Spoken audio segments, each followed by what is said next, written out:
This is Tell Me What to Read, powered by Booktopia. I'm Nick Wasiliev, and today we are sitting down for another podcast in our Booktoberfest series, our festival celebrating the best of new and exciting books released in 2022. Today, Naoum sits down for a discussion with the one and only Shaun Micallef, ABC television host and author of Tripping Over Myself, a memoir of a life in comedy.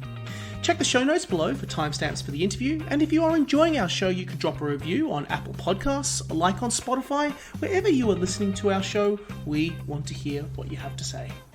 Now over to Joel's interview with Shaun Micallef, author of Tripping Over Myself, which you can order in the description right now from booktopia.com.au as part of our Booktoberfest campaign. Hello, I'm Joel and I'm here with Shaun Micallef to talk about his book, Tripping Over Myself. He's currently eating a lolly. I know that'd be unprofessional of me, Joel, to eat the lolly while we're talking. So I've just unwrapped preparing the lolly. I put it on my knee, and then as a reward, when we finish, if you think it's okay, give me a nod, and then I'll give myself this treat. Only if you do a good job, though. Okay. Thanks so much for taking the time to come. Shaun's just been signing a bunch of books. Very boringly for many hours. No, I found it very interesting. I enjoyed writing my name over and over and over again. Something my mother did. In fact, in the book, I talk about this. This is very interesting. I existed. My name, Shaun, as applied to me, existed before I ever existed. My mother, apparently, when she was a school kid, just loved the name, wanted to have a son at some stage in her life. Not immediately when she was 15 in school, obviously, but at some point in the future, she anticipated having a son called Shaun. So she would just practice writing the name. She didn't know the surname. She hadn't had any idea that she would marry somebody called Micallef. I don't think that was on the radar up in Lochiel in South Australia back in 1958. Yes, and so I came to be much later on. Absolutely. And Micallef, I didn't realise until I read the book that your father was from Malta. That's right. Yes, a lot of people assume, because Shaun Micallef, they just assume it's got some Celtic origin. And they should probably assume it's a Micallef rather than Micallef. So it's Micallef. Doesn't quite look finished, that name. It seems to need another F or an E or something at the end of it. So yes, my life has been correcting people on their pronunciation of my name. But as I found out recently, I have been telling them the wrong thing. I've been pronouncing it Micallef, and any Maltese worth their salt will come up to me and say, no, it's Micallef. Oh, okay, Micallef. Oh, all right, well, I'll bung on an accent then. I'll do my surname. I have a similar experience with my Egyptian last name that no one can ever pronounce and no one ever knows what it is. Oh, let's know what it is, Joel. How do you pronounce your surname? Well, if you're listening, it's Naoum. Yes. And people get that wrong. And there's 3 vowels in the middle, so you don't know where to go with that. So the book, the title of the book, you tell us in the book what the title is about, but I think it's an interesting introduction to the idea. Can you tell us a bit about how you came up with the title? Yes, well, there were a number of titles that I proffered to Hardy Grant. I originally wanted to call the book Whatever Became of Me, with no question mark. So it was just I don't know what I am, but here it is. This is it, whatever it is. Anyway, Hardy Grant rightly thought that was a little wishy-washy. So they did like the idea of Tripping Over Myself, which I liked because I'm a big fan of slapstick comedy. I'm also a very clumsy person, and I also know how to lean into that natural clumsiness to get a laugh. But also, I suppose it does mean that most of the hurdles in my life have been of my own devising. I think seem to have placed those things in my own path. I've been very, very fortunate in my life that those are the only problems I've had to contend with. And therefore, if I've created the problems, then they can usually be sorted out. They haven't been visited on me by above. The other thing I like about it is tripping over myself. It's kind of a drug reference, isn't it? Like I'm really getting into myself here. I'm really so that's kind of the nature of an autobiography as well. So Joel, it works on 3 levels. That more levels than I realised, actually, even reading the book. It's amazing. 2 more than that are necessary, I suspect. You talk in the book about how, basically nothing bad ever happened to you and you had a lovely family and a lovely life. Yeah. How did you go about writing a memoir when nothing bad, especially as a comedy memoir? Most of those are full of terrible things that happen to the comedian. I know. You need a crazy mother or something like that, don't you, at the very least? Yes, all my comic heroes have had terrible childhoods and lives, and like a big fan of Peter Sellers, but apparently his mother was a very, very, very, very hard person to please. Charlie Chaplin, I think his mother sadly went insane. His father left him and he had lived on the street. And Spike Milligan, a bit older, but he's in the army, he gets blown up by a mortar shell, And I didn't have any of these things. I assume I'd never amount to anything as a result. So maybe the minor level of recognition that I have in this country and the if success be the right word, if I've had some of that, it's all been quite measured. And I think that's a good sign for people. They don't have to live a life of terrible travail in order to feel they've achieved something. You can just have a perfectly normal life where nothing ever goes wrong, and it can be nice and happy. So I think that's good, because a lot of autobiographies just feel they're Angela's ashes-ish, and this isn't that. Drawing out the darkness in someone's life. Yeah. And I don't believe in this sort of Pagliacci clown stuff anyway. I don't think necessarily there has to be a dark side.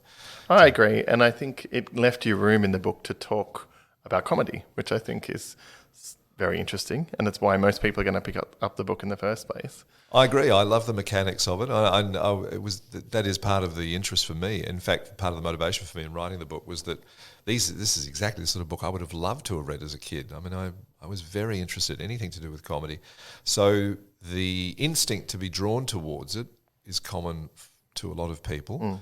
And then there's the natural ability that people have, that they have a sort of kind of a sense of humour that they can act on and recreate comic moments and make their friends laugh. And then at some point you go, well, why is that? Why does that work? How do I know how to do that? And you kind of work out the mechanics of it. And I find that fascinating. So we talk about that in the book.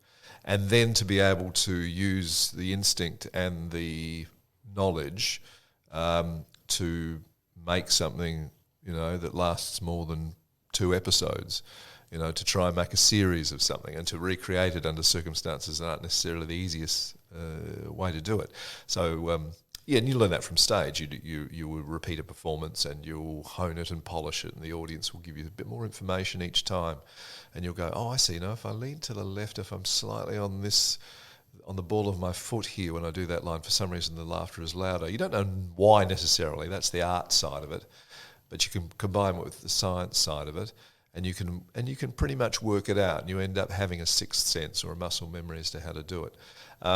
I find all that fascinating, and we do delve into that as much as we can in the book. I really liked that element of it. The sort of, you talk about how the audience is your editor, especially when you were newer, and then how you adapted your natural sensibility towards writing scripts, and when you didn't have an audience to help write it. That's very true. I think any timing that I have is certainly left over from when I did university review in front of an audience. And the audience is not only a good editor, they're kind of your partner a bit when you're performing. And it's not like you make them laugh. In fact, if you go in with that attitude, I don't think you get the laugh that you think you're going to get. They give you permission to do the act that you're doing. That their response is going, yes, we'd like some more of that, and they feed you that enthusiasm, and you feed off that enthusiasm. And that's why I think in good theatre or any good live performance has to be a little bit different every time you do it. Otherwise, what's the point of doing it on stage in front of the audience? I think that's what the audience values. And anyone who goes to theatre and sees something that they know has only ever happened in that moment. There are moments in a theatre production when you suddenly go, oh, that can't be something they did every night. That little prop gets dropped, or there's a look, or there's a kind of a lean in. There's just something, it's like a dance, there's a real poetry to it. And I think that when those moments coincide and you get that lovely big laugh, it's very special for not only the audience for that night, because I know it's just for them, but also for the performer on stage. And then translating that into the different forms as you've done throughout your career. I mean, one notable moment in the book I really enjoyed was your breaking down of why tossing coffee out of a cup in, I think it's Bad Eggs, why it was funny the first time you did it and why it wasn't funny the 8 times after it. That's right. Well, I just come out of doing lots of television where it was really just one take using multiple cameras, and I was making a movie, yes. And it is something you have to learn. It's something I wasn't aware of, is that you do have to recreate exactly the right moment for the cameras on a number of different angles in order for it to be cut together without losing the spontaneous moment that made it funny. And yes, the example you mentioned there, I simply wasn't able to do it. I couldn't remember the order of it. I basically couldn't replicate it, which is my job. I mean, that's why I was hired. I'm supposed to be funny. I should be able to recreate it.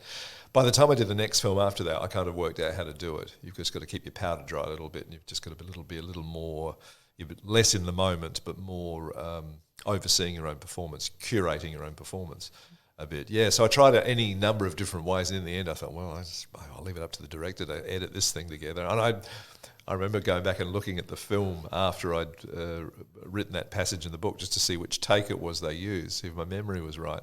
And they used the fifth one, which wasn't funny. Damn them. Not to you.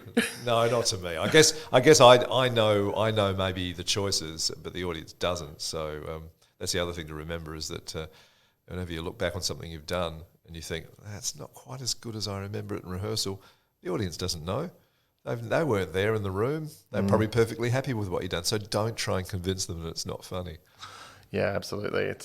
It's a very loving portrayal of comedy. So I really appreciate having the chance to read it and to chat to you. Thanks so much for joining us, Shaun. Wish we could talk for longer, but you got to dash off. We've got stuff to do, Joel. Absolutely, very busy. Do I get to eat my lolly? You can eat your lolly. That was great. Thank you very much. Yum, yum, yum. And you can read Tripping Over Myself by buying it at Booktopia. Yes, don't forget or your that. local bookshop. Yes. Thank you very much. Thanks very much to Shaun Micallef. You can order a copy of all books mentioned in today's podcast in the description below, and if you are enjoying our show, you can drop us a review on Apple Podcasts or a like on Spotify. Wherever you are listening to our show, we would love to hear from you. Our Booktoberfest campaign runs until the end of the month, so be sure to get along and check out all the best new and exciting books that are out there in 2022. Finally, we have a sponsored book for this week, and that is Blue Hotel by Chad Taylor. An incredible, saucy and electrifying new thriller, Blue Hotel has received praise from the likes of Tim Rogers and Jock Sarong. We will catch you for our next episode on Friday, but until then, thanks for listening and never stop reading.